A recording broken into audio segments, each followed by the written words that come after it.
Assalamualaikum student, how are you? I hope you will be fine student. Today I will teach you passage number 33, translate into English. Student, now let us start. First sentence, आदमी अपनी किस्मत खुद बनाता है। इस sentence के and पर लफ्ज़ बनाता है दिया गया है। इस सेंटेंस को इंग्लिश में ट्रांसलेट करने के लिए प्रेजेंट इंडेफिनिट टेंस को यूज़ करना है। इस सेंटेंस को इंग्लिश में इस तरह ट्रांसलेट किया जाएगा, man holds his fate in his own hands.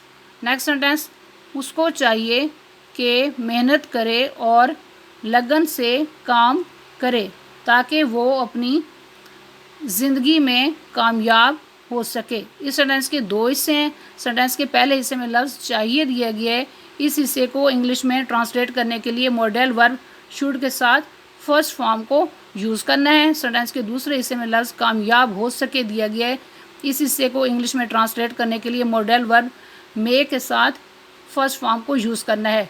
इस सेंटेंस को कंप्लीट इंग्लिश में इस तरह ट्रांसलेट किया जाएगा, he should work hard and do his duties with devotion so that he may succeed in life. Next sentence, मेहनत इस दुनिया की सबसे बड़ी हकीकत है जिसको झुटलाया नहीं जा सकता। इस सेंटेंस के दो हिस्से हैं। सेंटेंस के पहले हिस्से में लफ्ज़ है दिया गया है। इस हिस्से को इंग्लिश में ट्रांसलेट करने के लिए इज़ को यूज़ करना है। सेंटेंस के दूसरे हिस्से में लफ्ज़ झुटलाया नहीं जा सकता दिया गया है। इस हिस्से को इंग्लिश में ट्रांसलेट करने के लिए मॉडल वर्ब कैन के साथ नॉट, बी और थर्ड फॉर्म को यूज़ करना है। इस सेंटेंस को कंप्लीट इंग्लिश में इस तरह ट्रांसलेट किया जाएगा, hard work is the greatest reality of the world, it cannot be denied।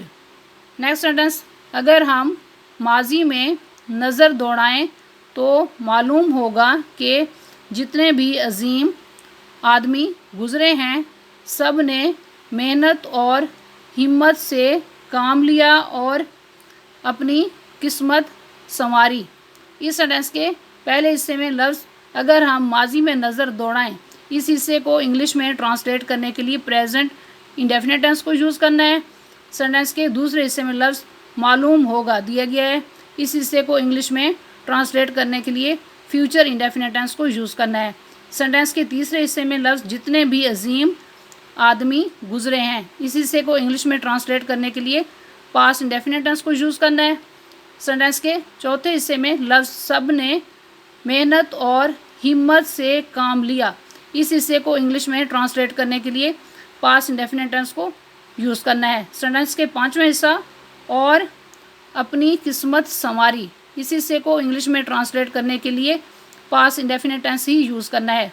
इस सेंटेंस को कंप्लीट इंग्लिश में इस तरह ट्रांसलेट किया जाएगा, if we look into the past we will come to know that all the great men of the past worked hard and did their work with spirit and bettered their lot। Next sentence, Abraham Lincoln America का सदर गुजरा है। इस sentence के and पर लफ्ज़ गुजरा है दिया गया है। इस सेंटेंस को इंग्लिश में ट्रांसलेट करने के लिए वाज को यूज़ करना है। इस सेंटेंस को इंग्लिश में इस तरह ट्रांसलेट किया जाएगा, Abraham Lincoln was a president of America. Next sentence, अगर हम उसकी ज़िंदगी का मुताला करें तो मालूम होगा कि वो लकड़हारे का बेटा था। इस सेंटेंस के पहले हिस्से में अगर हम उसकी ज़िंदगी का मुताला करें, इस हिस्से को इंग्लिश में ट्रांसलेट करने के लिए प्रेजेंट इंडेफिनिट टेंस को यूज़ करना है। सेंटेंस का दूसरा हिस्सा तो मालूम होगा, इस हिस्से को इंग्लिश में ट्रांसलेट करने के लिए फ्यूचर इंडेफिनिट टेंस को यूज़ करना है। सेंटेंस के तीसरे हिस्से में लफ्ज़ था दिया गया है, इस हिस्से को इंग्लिश में ट्रांसलेट करने के लिए वाज को यूज़ करना है। इस सेंटेंस को कंप्लीट इंग्लिश में इस तरह ट्रांसलेट किया जाएगा, if we study his life we will come to know that he was the son of a woodcutter. Next sentence, लेकिन उसको पढ़ने का शौक था। इस सेंटेंस के एंड पर लफ्ज़ था दिया गया है। इस सेंटेंस को इंग्लिश में ट्रांसलेट करने के लिए वाज को यूज़ करना है। इस सेंटेंस को इंग्लिश में इस तरह ट्रांसलेट किया जाएगा, but he was fond of getting education. Student, आज का लेक्चर यहाँ कंप्लीट हुआ। I hope you will be understood this lecture.